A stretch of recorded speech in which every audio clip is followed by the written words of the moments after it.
बच्चों गार्जियन का नमस्ते प्रणाम हो। बड़ी सुंदर सम्मान, बड़ी जाने माने सुपरस्टार गायक, इस महफिल का हीरो है, हिंसक कलाकार है जिया राजा। जवनिया मुस्कान पर भाई मर्डर हो जाती। पंकज भैया, एक बार मैं चाहूंगी हमारे बड़े भैया प्रमोद लाल यादव जी के सम्मान में जोरदार ताली हो। सम्मान में कलाकार प्रमोद भैया के भी पूरे पार्टी टीम के भी आप लोग गुरु तुल्य हैं। भैया का नमस्ते प्रणाम है, चरणों में कोट कोट स्वागत वंदन है। बड़ी सुंदर भक्ति भजन का आनंद मिलल है। और हमारे बड़े भैया दिव्यांशु भैया भी बड़ा बढ़िया फोटो खींचा था, खचा खच तो भैया ये एकदम बढ़िया ना खींची है, मैंने उन्हीं खूब मजे का खींच ले ला, खूब खींचल ए पंकज भैया इतना खींचल हूँ, इतना खींचल हूँ कितना हो मैंने फोटो। अच्छा बाबूजी फोटो की बात करते हैं, हम यहाँ है, आप लोग कहाँ है महाराज। और हमारे बड़े भैया आप राहुल भैया जो बड़ी प्यार से इनके लोग ऋतिक रोशन कहना बड़ा हीरो हुआ। भैया का नमस्ते प्रणाम, ढेर दिन पर मुलाकात भैली है। और हमारे राहुल भैया पंकज भैया को बड़ा तारीफ करीला, ये प्यार है आपका, बड़कपन है कि लोग आपको गर्व से नाम लेते हैं। पैसा कौड़ी भैया MP MLA कोई बन जाए, लेकिन दिल में राज करे वाला शायद कोई एक व्यक्ति मिलेगा। तो मैं चाहूंगी एक बार कमेटी का सम्मान में हमारे तमाम गार्जियन बैठे हैं, एक बार गोवर्धन पूजा का समिति कमेटी आए हैं, एक बार जोरदार ताली हो जाए कमेटी के नाम पर। ताली हो जो इतना चीज को इतना सुंदर मंच देने का काम किए हैं, इसके लिए हम दोनों कलाकार सदा के लिए भारी हैं। भाई मास्टर तरीका ले बने पूजा पाठ हो छठ की।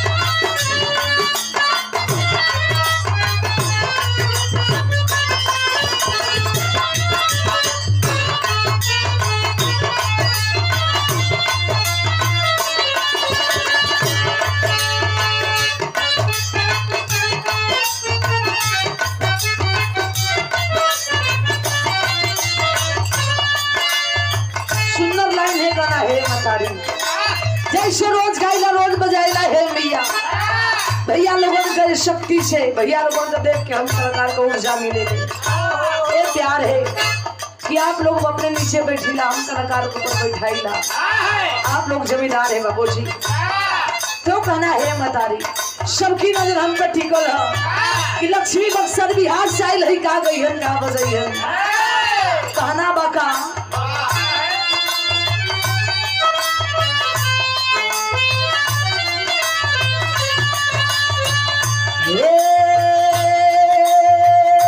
मैया हो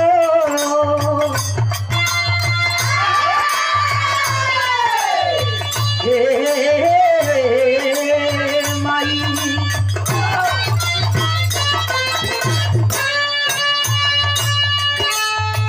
तोहरी चरनिया में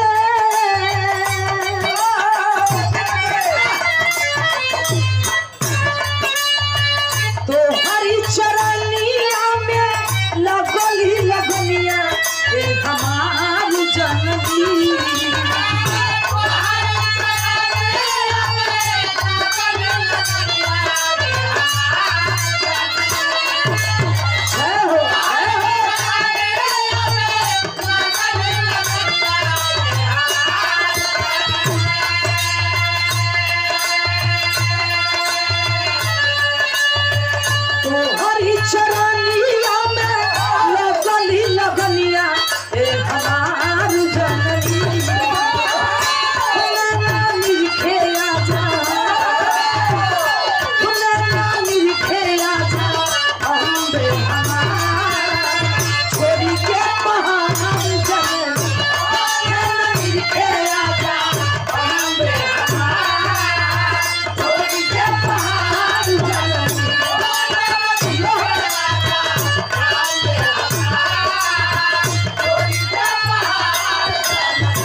जी सम्मान कर रहे हैं। सुंदर पुरस्कार सूचना मंत्री तो हरी चरनिया में लगली लगनिया ए हमार जननी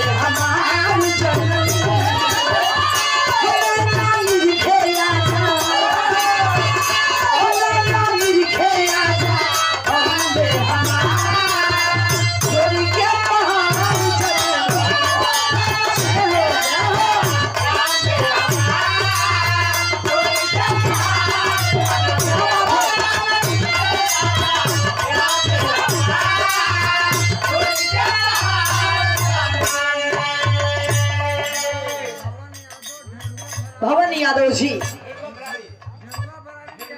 भेड़ुआ चाहे 2 लाइन करो जेकर नाम है वंदना वो वंदना हो सके कहना बाका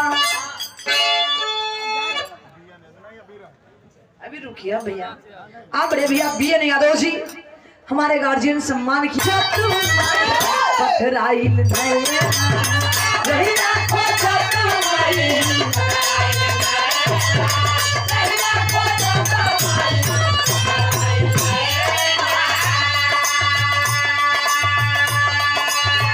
अवश्य तारा शब्द आवे न चले अवश्य तारा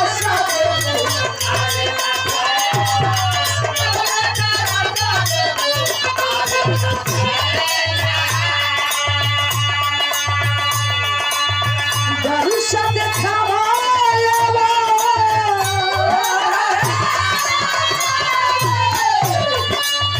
दरुषा देखावा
तारी तू हर बात जानू ले मियां के करा मन में का चलत है बतावल घर से कौन खानदान के बेटी बा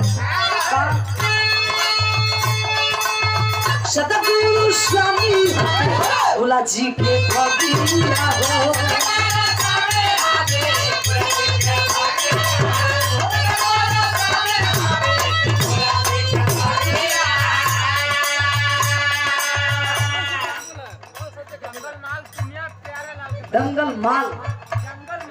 जंगल महल सतगुरु स्वामी भोला जी के भगिया हो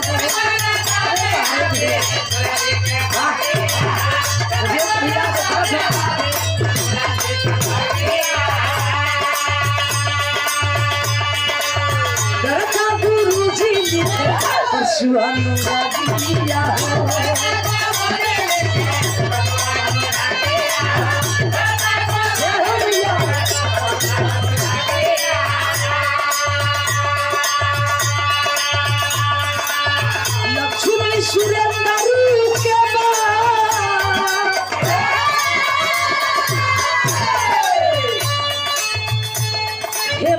सब लोग पूजा पाठ करला हे भैया धन दौलत रुपया पैसा महलतारी मंगेला माई हीरा मोती मंगेला हे भैया ना हमके धन चाहिए ना दौलत चाहिए हीरा चाहिए ना मोती चाहिए शाही का ये आवाज चाहिए प्यारे लोग कि अपना भैया लोग को समाज में प्रेम से बोल बतिया ले ही गा बजा ले ही प्रेम से खुशी खुशी जिंदगी बिता ली क्या पता कल का हो जाए।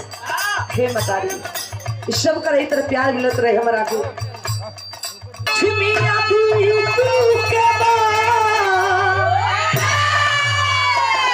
छुमिया दी तू के बाद हो हरे शिवाना यो धारू जननी लक्ष्मी आदि तू के बाद हो हरे शिवाना यो धारू जननी हो नैना निरखे आजा हो नैना निरखे आजा अम्बे हमार छोड़ी के पहाड़ जननी